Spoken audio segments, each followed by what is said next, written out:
The Secret Navy SEAL Story, simplified version. Wait until you hear what happened when they arrested this woman at a shooting range. You won't believe who she really was. You did great, Major. Meet me at the command center at 9 o'clock tonight. Yes. Admiral? Thank you. They put handcuffs on a female Navy SEAL sniper in court. Then an admiral walked in, and everyone stopped moving. The whole courtroom went quiet as the guards put handcuffs on Commander Alexandra Hayes. She looked calm, and her eyes were sharp. Everyone could tell this woman was way more dangerous than she looked. Nobody knew who she really was, but they were about to find out something that would shock everyone.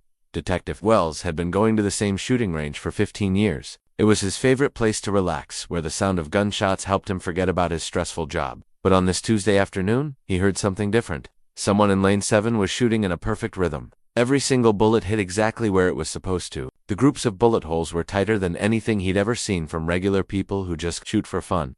The woman shooting looked like a normal person in regular clothes, but the way she stood and breathed showed she had serious training. Way more than someone who just shoots on weekends for fun. Commander Alexandra Hayes was 5 feet 6 inches tall with reddish-brown hair pulled back in a ponytail. She looked totally normal on purpose so nobody would notice her. She seemed like any other working woman, taking a break from work to relieve stress. But her eyes showed she was someone who had made life-or-death decisions in situations most people couldn't even imagine. For 3 months, she had been coming to this shooting range twice a week. She always paid with cash and never talked to anyone. Her shooting was always the same. Exactly 50 shots fired so perfectly it seemed almost magical. She never talked to other people there, never bragged about how good she was, and never tried to get attention, but she was always better than everyone else there. Detective Wells didn't know that Alexandra was between secret missions. She was keeping her skills sharp, while officially taking a break from jobs that were so secret she couldn't talk about them with regular people. She looked calm on the outside, but she had years of dangerous missions all over the world. One missed shot could have meant the difference between success and causing international problems. The shooting range was her way of staying ready while trying to fit in with normal people. This balance was about to become impossible when Detective Wells came over to tell her she was good at shooting. Alexandra was polite but careful. She had no ID, no permit for the special gun she had, and her answers were too vague. This made Detective Wells suspicious right away. Things got worse when Wells noticed things that didn't make sense. She was too aware of everything around her, her equipment was too professional, and her answers showed she had training way beyond what regular people get. What started as a friendly chat was becoming like an interrogation. Alexandra realized her carefully hidden identity was about to be discovered by a routine police encounter. "Ma'am, I need to see your ID and your permit for that gun," Detective Wells said. His voice changed from friendly to serious as he looked at Alexandra's custom rifle, a gun that costs more than most people's cars. Alexandra answered carefully. Her voice had a tone of authority that seemed weird for someone in regular clothes. "I don't have my ID with me today, Detective. As for the gun, I own it legally." The conversation that followed showed things that didn't add up, which made detective instincts kick in. She knew everything about guns and handled them perfectly, but she said she was just a consultant without saying what kind. When he pushed for details about her background, her answers became more evasive while she stayed perfectly calm. This showed she had lots of training in how to handle being questioned. Wells found himself dealing with someone who was clearly not dangerous to regular people, but who had skills that made him ask serious questions about who she really was, and what kind of consulting job needed such special skills. The decision to look into this more would change both their lives forever. Detective Wells decided to bring Alexandra in for questioning. This choice would turn out to be more important than either of them first thought. The arrest was professional and polite. Alexandra didn't fight back and stayed calm even when they put handcuffs on her with apologetic efficiency. During the ride to the police station, Wells noticed things that made the mystery deeper. Alexandra knew their route in a tactical way, noticing escape routes and places where ambushes could happen with unconscious precision. She sat controlled, despite being in handcuffs, and her questions about procedure showed she knew about law enforcement processes in ways that went beyond what regular people know. At the station, the first processing showed more questions than answers. Her fingerprints set off immediate flags in federal databases, but the results were classified beyond Wells's clearance level. Phone calls were made to numbers he'd never seen before. Conversations were held in quiet voices that suggested his routine arrest had crossed paths with something way more complex than a simple gun violation. The decision to go ahead with formal charges was made despite growing evidence that Alexandra Hayes was not what she seemed to be. This set in motion events that would eventually reveal the dangerous crossing between regular police work and classified military operations. The court hearing was scheduled for the next morning, with Alexandra spending the night in jail. Despite offers from lawyers, she said she didn't know. Her behavior in jail was perfect, respectful to staff, helpful to other prisoners, keeping her dignity in a way that impressed even veteran officers who'd seen every type of criminal. Wells spent the evening researching what little information was available about Alexandra Hayes. Public records were sparse. job history was vague, and every attempt to dig deeper hit walls that suggested federal involvement. His captain told him to be careful, noting that certain agencies had already asked about the case, though he wouldn't say which ones. The morning of the hearing, Alexandra appeared in court wearing the same regular clothes from her arrest. She looked the same, despite a night in jail. The prosecutor presented what seemed like a straightforward case: illegal possession of a gun without proper paperwork, failure to provide ID when asked by law enforcement. But as the hearing began, Wells noticed unusual activity in the courtroom. Several people in suits had taken seats in the audience. The way they carried themselves and paid attention suggested they were there for more than just casual watching of regular court proceedings. Something big was about to happen, and Wells found himself right in the middle of it. Judge Harrison had been in charge of thousands of cases, but something about Alexandra Hayes got his attention in ways that routine gun violations never did. Her answers to questions were precise and respectful, but revealed nothing important about her background or situation. Ms. Hayes, you're charged with illegal possession of a gun and failure to provide ID to law enforcement. How do you plead? Not guilty, Your Honor, Alexandra replied. Her voice carried quiet confidence that suggested she knew something the court didn't. The prosecutor began, showing evidence: the custom rifle, the lack of paperwork, Detective Wells's testimony about the arrest. But as details came out about Alexandra's amazing marksmanship and professional-grade equipment, whispers started in the audience. The suited observers were taking notes, their attention focused entirely on the defendant rather than the legal proceedings. Wells, testifying about the arrest, found himself describing abilities that seemed to exceed regular people's training. Alexandra's gun handling, her tactical awareness, her calm response to arrest all suggested background that the court records didn't show. The mystery was getting deeper with every piece of evidence presented. During a short break, Wells noticed increased activity among the audience observers. Phone calls were made outside the courtroom, quiet conversations were held in corners, and more people began arriving at the courthouse. The atmosphere was changing from routine municipal hearing to something that felt much more significant. Alexandra's court-appointed lawyer seemed increasingly uncomfortable, repeatedly asking for private talks with his client. These conversations were brief, with Alexandra apparently giving minimal information while keeping her composed look. Her lawyer's growing nervousness suggested he was beginning to understand this case was beyond his experience. The prosecutor, initially confident about an easy conviction, began showing signs of uncertainty as federal interest in the case became apparent. Questions were raised about jurisdiction, about whether municipal court was the right place for charges that might involve federal considerations. Judge Harrison called for an extended break. During this time, Wells observed what he was now certain: were federal agents conducting their own investigation in the courthouse hallways? The case was growing beyond local law enforcement scope. Though nobody was yet explaining why a simple gun violation had attracted such high-level attention, the tension in the courtroom was becoming obvious. When court started again, the atmosphere had changed dramatically. Additional security people had appeared, and the audience was now filled with people whose bearing suggested military or federal law enforcement background. Judge Harrison's behavior showed he knew his courtroom had become the place for something unprecedented. The prosecutor stood to continue showing evidence, but before he could speak, a commotion began outside the courtroom doors. Voices could be heard in the hallway, authoritative, urgent, speaking in the clipped tones of military communication. The bailiffs looked at each other, clearly getting instructions through their earpieces. Alexandra, for the first time since her arrest, showed visible reaction. She straightened in her chair, her composure shifting to something that looked like military bearing despite her regular clothes and handcuffed condition. Her eyes fixed on the courtroom doors with an intensity that made everyone present turn to look in the same direction. The tension in the room was electric as everyone waited for whatever was about to happen. Wells felt his heart beat faster, knowing that the mystery surrounding Alexandra Hayes was about to be solved in ways that would challenge everything he thought he knew about law enforcement, national security, and the hidden world of military operations that crossed paths with civilian life in ways most people never imagined. The courtroom doors opened with authority that commanded immediate attention.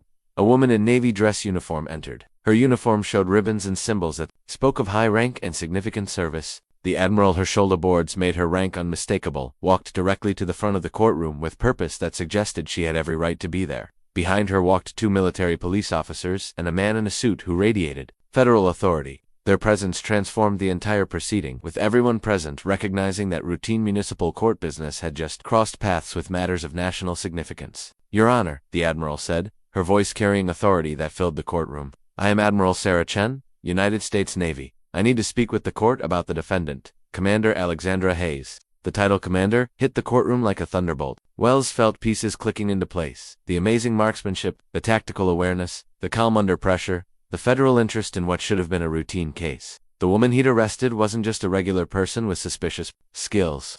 She was an active-duty naval officer, Judge Harrison, clearly out of his depth but maintaining judicial authority, addressed the admiral directly. Admiral Chen, this is highly irregular. The defendant is facing municipal charges that fall under this court's jurisdiction. The revelation that Alexandra was military explained everything and nothing at the same time, raising even more questions about what kind of operations required such deep civilian cover. Your Honor, with respect, Commander Hayes is a decorated naval officer currently involved in classified operations that are vital to national security. Admiral Chen replied with the kind of authority that allowed no argument. The charges against her stem from a misunderstanding that I'm prepared to clarify. But I must request that certain information be discussed in chambers due to classification levels. The courtroom erupted in whispers as the full implications became clear. The woman they'd arrested for illegal gun possession was not only a military officer, but one involved in operations classified at levels that required judicial discretion. But Admiral Chen wasn't finished. Furthermore, I must inform the court that Commander Hayes' current assignment involves active threat assessment that directly impacts this jurisdiction's security. Her arrest has compromised an ongoing operation that has been months in development. The implications were staggering. Alexandra wasn't just a military officer, she was apparently working on something that affected the very city where she'd been arrested. Wells felt his understanding of the case shift completely as he realized the shooting range incident might have been related to job requirements rather than recreational activity. Your Honor, Admiral Chen continued, producing a folder with classifications that made Judge Harrison's eyes widen. I'm prepared to provide limited disclosure about Commander Hayes' service record and current assignment, but I must emphasize that this information is classified and cannot be part of public record. What followed was a revelation that transformed everyone's understanding of who Alexandra Hayes really was. 22 years of naval service, including multiple deployments with SEAL teams as a sniper specialist, decorations that included Silver Star, Bronze Star with V device, and commendations that couldn't be discussed in open court. The custom rifle that had triggered the arrest wasn't illegal civilian possession, it was military equipment, assigned to an active duty special operator. Maintaining readiness for classified operations, Commander Hayes holds the Navy's record for longest confirmed sniper kill. Admiral Chen revealed, her voice carrying pride and respect, and has been instrumental in operations that have prevented terrorist attacks on American soil. Her current assignment involves monitoring potential threats in this metropolitan area, which required her to maintain civilian cover while staying operationally ready. Detective Wells felt his worldview shifting as he realized the woman he'd arrested was one of the most lethal and decorated warriors in American military history. Her amazing shooting at the range wasn't hobby practice. It was staying ready for missions that protected the very community that had just put her in handcuffs. All charges against Commander Hayes must be dismissed immediately, Admiral Chen stated with finality. Furthermore, I'm requesting that all records of this arrest be sealed due to national security implications. The prosecutor, clearly out of his depth, offered no objection. The case that had seemed straightforward hours earlier had revealed complexities that required federal oversight rather than municipal prosecution. Alexandra finally spoke, her voice carrying the authority of her rank. Detective Wells treated me with complete professionalism throughout this process. His instincts about the unusual nature of the situation were correct. He just didn't have the clearance to understand why. As the handcuffs were removed from Alexandra's wrists, the transformation was immediate and striking. Her posture shifted to full military bearing, her behavior changing from detained civilian to decorated naval officer. The woman who had spent a night in custody was revealed as one of America's most elite warriors. Admiral Chen handed Alexandra a secure phone, and the brief conversation that followed was conducted in terminology that made clear they were discussing active operations with immediate timelines. The shooting range incident had indeed compromised operational security, but not in ways that couldn't be managed with proper coordination. Commander Hayes' current assignment involves a joint task force monitoring potential terrorist activities in this region, Admiral Chen explained to Judge Harrison. Her arrest has actually provided an opportunity to enhance coordination between federal operations and local law enforcement. Detective Wells found himself being briefed on security protocols he'd never imagined, clearance procedures that would allow him to work with federal operations, and career opportunities that would use his investigative skills at national security levels. The courtroom that had hosted a routine municipal hearing was being transformed into a coordination center for operations that protected the entire metropolitan area from threats most citizens would never know existed. Despite the revelations, Wells struggled with questions about the crossing between military operations and civilian law enforcement. The ethical implications of active duty military people operating in civilian areas, even for legitimate security purposes, raised concerns about oversight and accountability that he felt compelled to voice. Detective Admiral Chen addressed his unspoken concerns with understanding. The threats we face today don't respect traditional boundaries between military and civilian jurisdictions. Commander Hayes' assignment represents new approaches to protecting American communities from enemies who exploit those traditional separations. Alexandra added her perspective, her voice carrying the weight of experience.